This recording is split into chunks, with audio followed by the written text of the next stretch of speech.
Welcome to the Blue Fire Digital Network.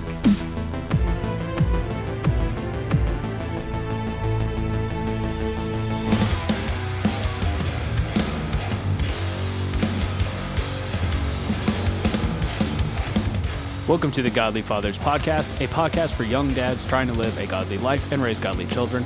I'm your host, Morgan Monroe. Let's get into the dad life.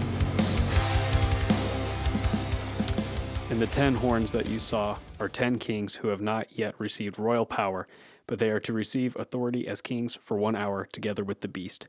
These are of one mind, and they hand over their power and authority to the beast. They will make war on the Lamb, and the Lamb will conquer them, for he is Lord of lords, King of kings, and those with him are called and chosen and faithful. That is Revelations 17:12 through 14. And I apologize that I am not a very good reader. The public school system is a failure. I hope you guys are having a great couple weeks. If you haven't checked out the last couple episodes, do so. And reminder, we are on YouTube now. If you care to see my beautiful face. Quick update before we dive into this one, because this is going to be a heavy one. This is going to be I don't know if this is going to be a longer one or a shorter one, but it's going to be a heavier topic. So start off on a lighter note.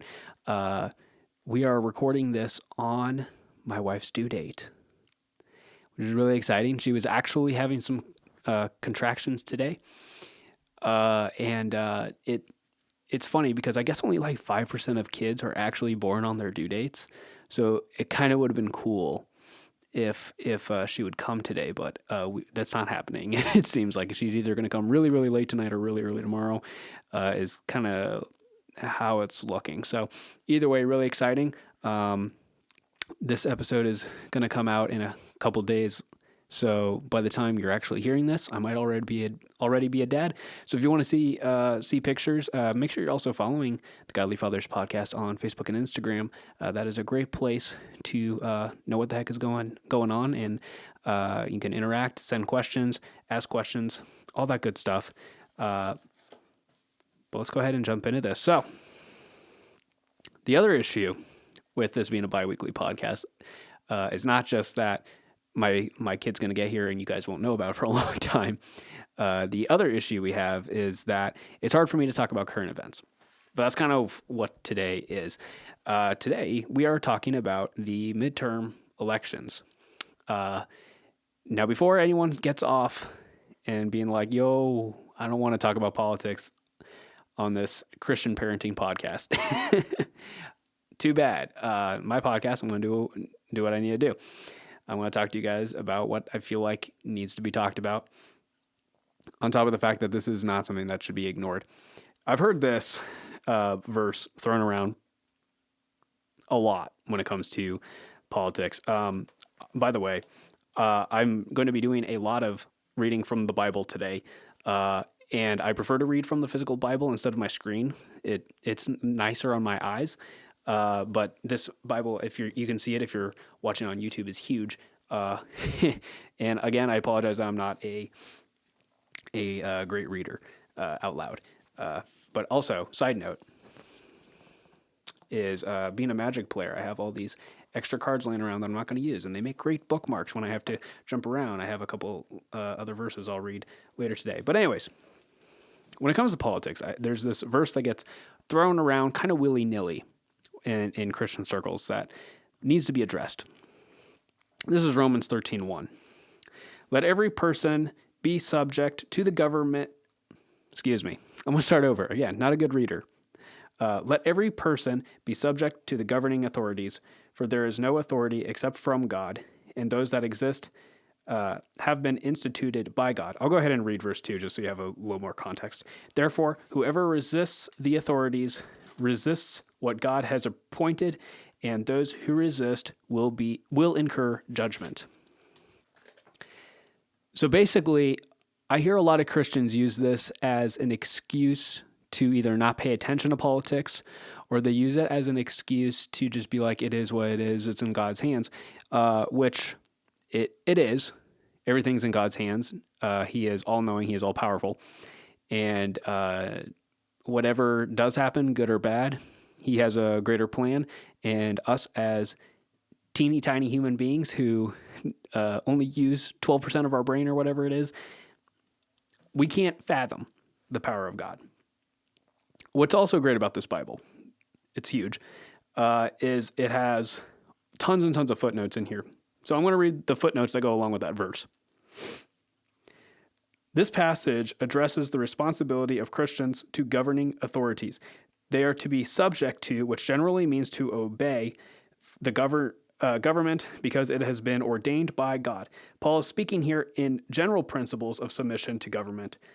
Several other passages show that God approves of Christians disobeying government, but only when disobedience to government would mean, but only when obedience to government would mean disobeying God. And then it gives several examples in the Bible where that happens, including in Exodus, Kings, Esther, Daniel, Matthew, Acts, and Hebrews.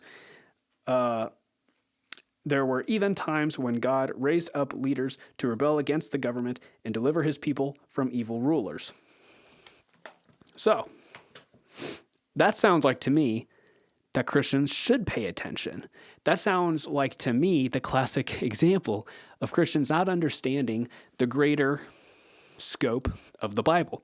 That's its own issue. That could be its own whole other topic. It's a whole other episode, is Christians not reading the Bible. I'm only getting better about it in the last year or so. Other than that, I kind of only know the Bible from what I hear in church, all right? And that's not what we should be doing. We should be spending the time in the Word. We should be learning and furthering our relationships in prayer, but also spending time in the Word.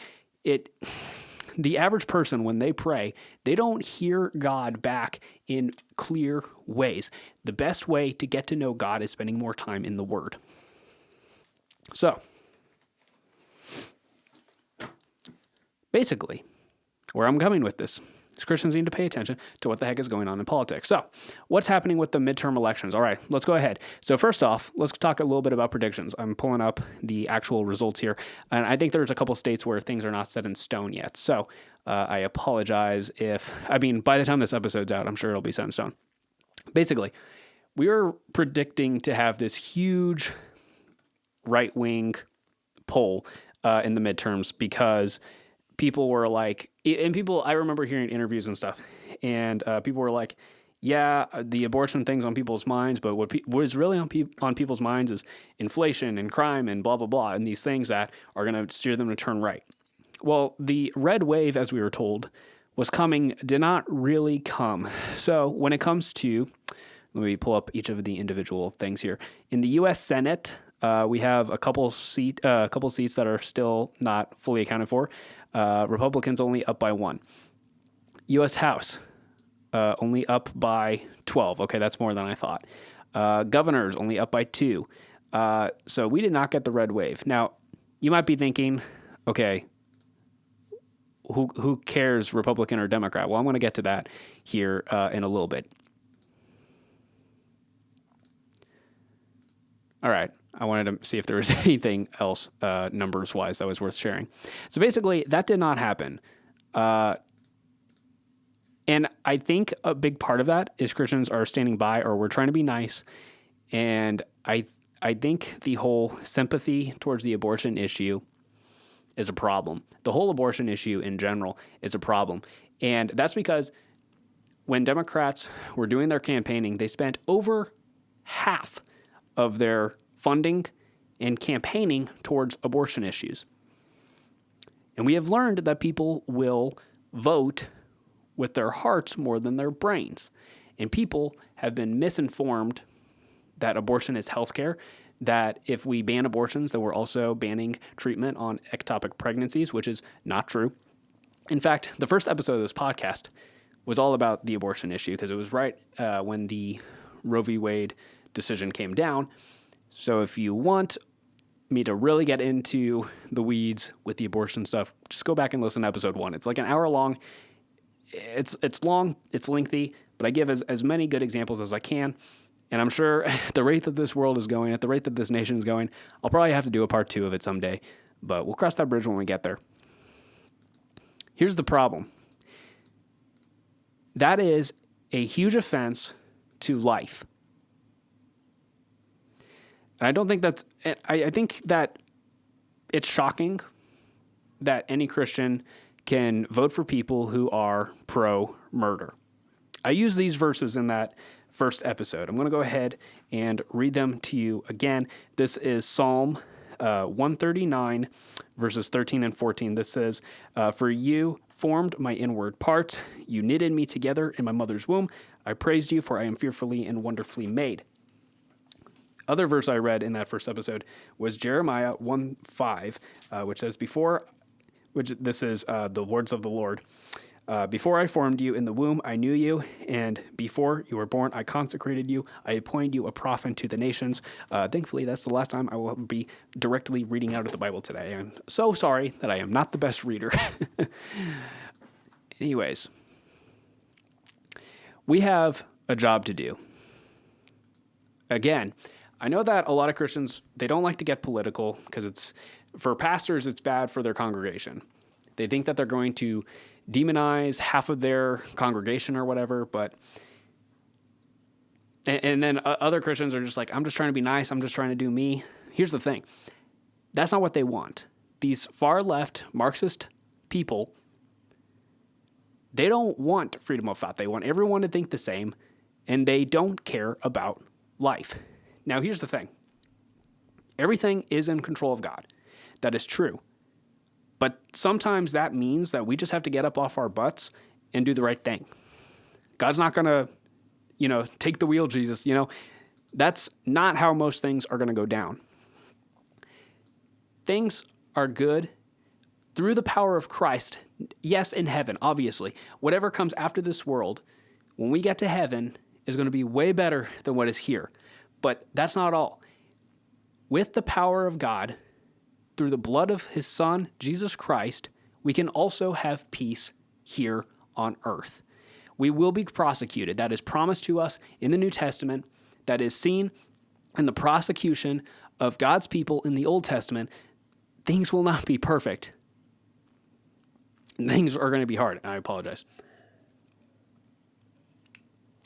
Again, now that we have video, makes my editing a little more difficult here. We, as Christians, can make the world a better place. Not for ourselves, but for the rest of the world. We are to be a light, and we are to be the salt of the earth. So here's the thing. When I was talking specifically about red and blue, here's the thing. We need to be voting to protect life, to protect our children, and our God-given freedoms, which the far left is actively trying to destroy all of that. Again, I kind of said earlier, and I should have spent more time on this. I keep jumping around on my notes. I had on my notes the things I wanted to say and in which order, and I am very heated. I'm very passionate, and I'm having a hard time going down the line in order here. But I mentioned quickly that I don't think you can be a Christian and also be a Democrat. And here's the thing, is people like to overgeneralize, and I think I'm guilty of that too. Are all Democrats far left Marxists who want to watch America burn and have universal everything and murder all babies and teach lies out of their asses? Excuse the language, but here we are. No, obviously not. I mean, a lot of those people are going to make the assumptions that all Republicans are racists or they're sexists. And I don't think I know a single Republican who is either of those things. But that's the point, right? We shouldn't be making these over generalizations. But if I don't start somewhere with these descriptions, if I don't have these definitions to go off of, which is something else, that a lot of that Marxist ideology doesn't believe in definitions. They believe that you can change the definitions, all 1984 style. We have to have some starting ground in order to describe what we're talking about here. Excuse me.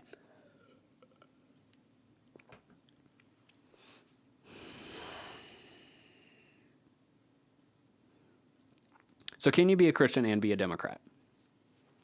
Obviously.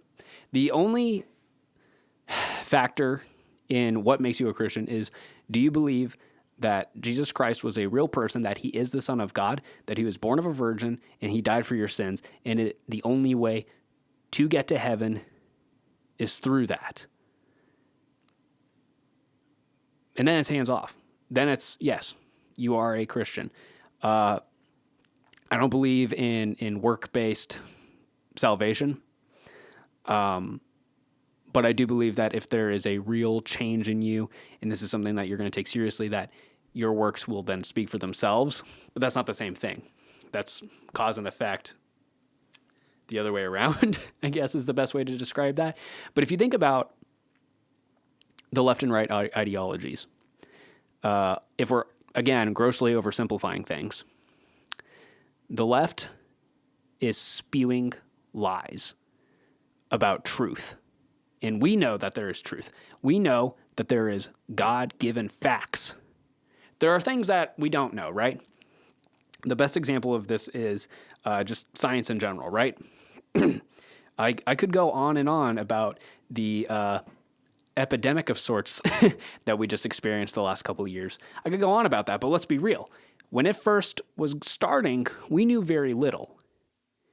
And so science has to change with that. We have to think, we have to run these tests, we have to observe, we have to collect data, and that is just true in general when it comes to science. That is not the same thing, though. Gravity, for example, is real. We, as time will go on, as history progresses, we will learn new things about gravity. We will stretch the possibilities of gravity, but we know that it's a thing. We know that it's real. And that's what God teaches us. Truth is not subjective. Truth is objective. But leftist ideology is trying to teach us that truth is subjective. They're trying to teach us that the truth is your truth. Whatever you need to be true in order to push your own personal thoughts, that is what is true. That is so anti-biblical. That is so just out there. And it doesn't make sense. They are pushing to abort babies. They are murdering your children basically to make money.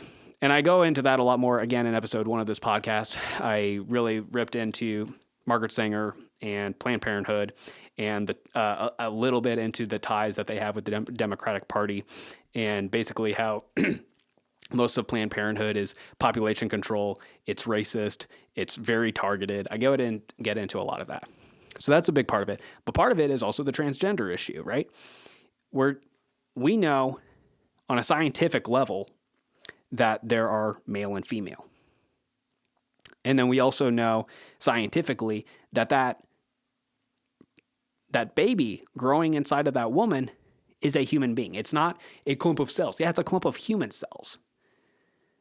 It's not just, I think the thing I said in episode 1 was like, it's not going to grow up to be a rock. It's not going to grow up to be a Honda Accord, right? It is a human being. From the moment of conception, you are alive. From the moment of conception, you are a human being. From that moment, your DNA is set in stone. Everything that God had planned for you is already in motion. The color of your skin, the color of your eyes. Are you going to be funny? Are you going to be dumb? Are you going to be smart? Are you going to be tall? Are you going to be short? All of that is determined from the moment of conception on a genetic basis.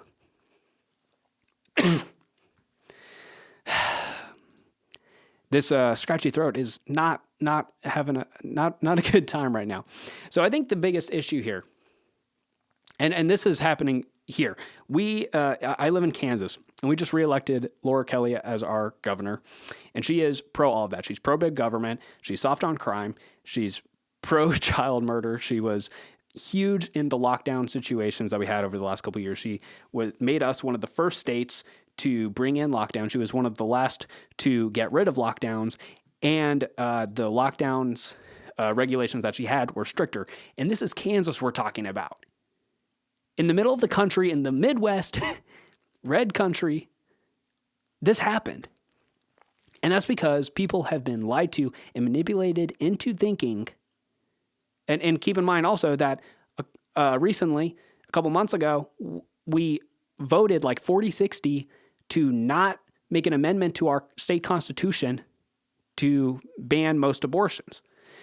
People want their baby murder. And that's ultimately what this comes down to. And that's why this should matter to Christians. I've also heard people make the excuse, well, all babies are going to go to heaven. God's got them. It's going to be okay. That's not fair to think. Again, what I was saying is, so obviously I don't believe that we can have perfect justice here on earth. History has taught us otherwise. Current events have taught us otherwise. But like I said, through the power of Christ, we can have good, peace, and justice here on earth as it is in heaven.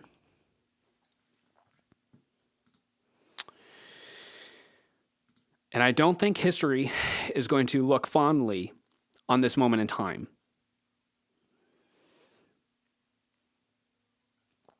I think 100 years from now, people are going to look at us, primarily Americans, because we're one of the only countries where abortion's even legal. People are going to look at us as if we are just evil. I think even in this own country, I think even our grandchildren, our great-grandchildren will look at us and think, how could they have let this happen? And this is a call mostly to Christians, because most Christians are not doing what they need to be doing. A lot of Christians are voting with their feelings more than they are voting with their heads and putting their faith in God and his words. If we go back a couple hundred years, we're talking Civil War. And then we're talking, more recently, we're talking segregation. We're talking the civil rights movements here in our country. A lot of what didn't happen for good, the part of why it took so long to get that train rolling, was because Christians are doing what they're doing today, which is we are sitting by instead of acting. They were saying things like, that's a political issue. It's not a God issue. These are human beings. When African Americans and other people of color were being prosecuted, when they were being traded, bought and sold, when they were being beaten, when they were being segregated, all of this abuse that they faced in our country's past, and in some ways, in certain areas, to this day still, the church stood by and said, that's a political issue, not a God issue. Every single human being is made in the image of God. We carry the Imago Dei. That is true to our children. These people who knows what they could do? Who knows if we gave them the chance of life, what they could accomplish? Every single human being has the right to live, has the right to make their own decisions, and the right to find God. That is one of the things that the left is trying to take away from us, which is our God-given freedoms. These are civil, there's a word for it. These are rights that you have just by existing. This has nothing to do with our Constitution. This has nothing to do with the local or the federal levels of government. This has to do with us as human beings existing. These are issues that they are trying to take away from us. These babies are human beings, and we are letting them be massacred by the millions. And Christians, like they did during the civil rights issues, are standing by saying it's not our problem. And I would encourage all of you to think otherwise. You have things that you can do to make things better. Our faith, the perception of truth, and life itself is all up in the air in the current state of things. The political climate here is nightmarish. I don't think we have any non-U.S. citizens or people who live here who listen to this podcast, but I think you're seeing this around the world. The political climate is nightmarish. It is horrible. And I promise you, it's probably only going to get worse. But there is something you can do. You can always vote to protect life. You can always vote to protect truth. And I spent pretty much this whole podcast, and I don't want to go on much longer because my throat's really scratchy, and I'm sure this is an upsetting podcast for some people to listen to. So I don't want to go on for too much longer. But I spent so much time today just talking about the abortion issue. I didn't even really get to talk about the transgender movement, which this is going to maybe be an unpopular opinion, even in Christian circles. I don't necessarily have an issue. Well, I have issue with transgenderism in the sense that, again, God made us man and woman on a biological standpoint. We know that to be fact. And then I also just don't believe that God makes mistakes.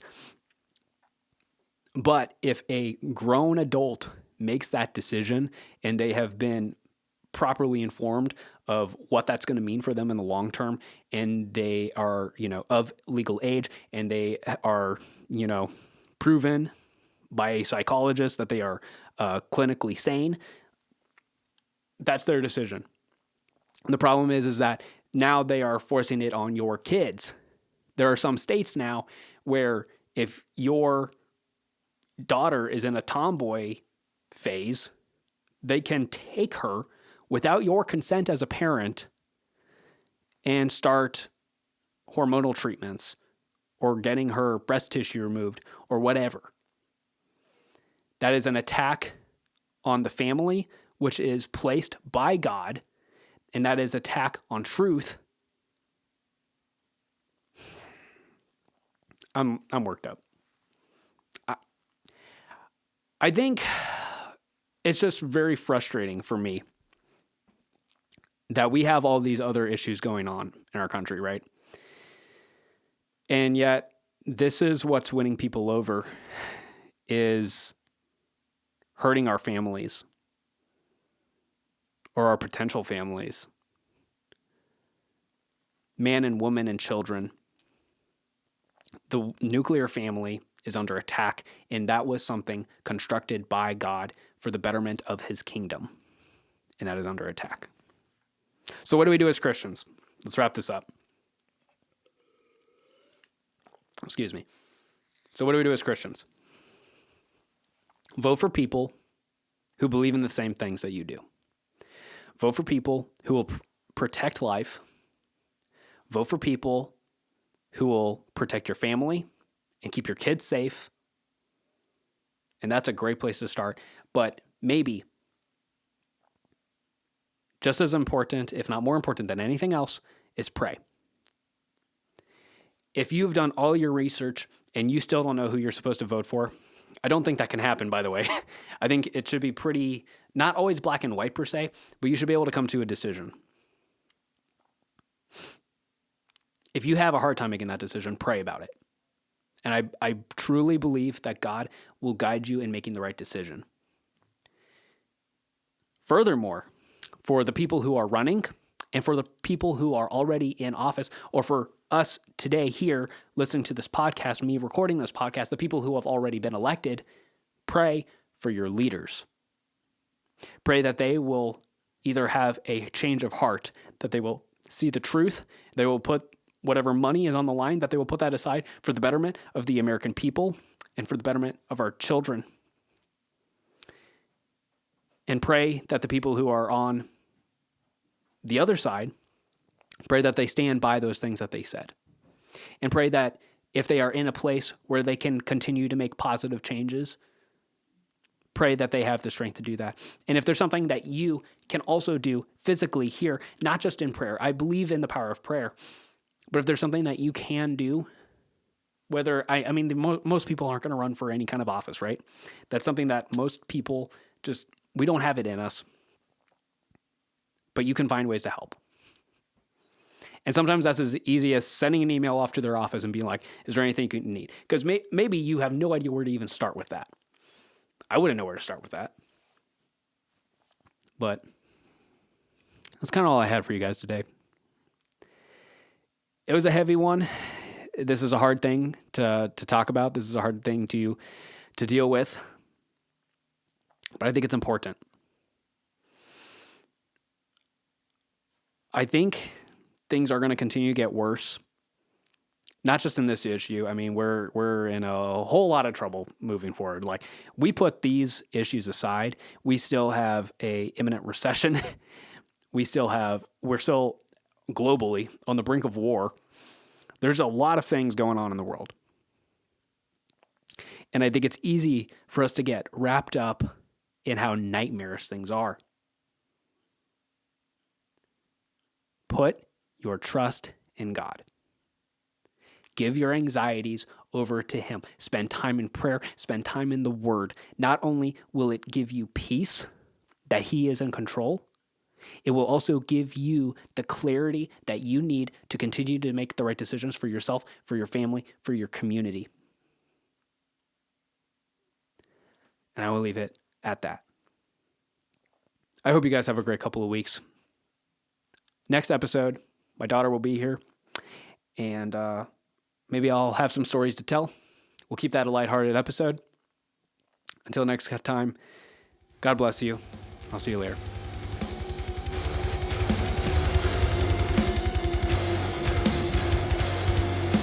Thank you for listening to the Godly Fathers Podcast. If you'd like to support the show, head over to anchor.fm/The Godly Fathers Podcast to make a donation.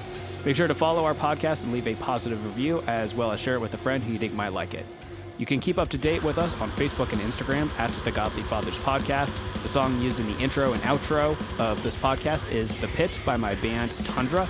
And until next time, have a great couple of weeks, and God bless.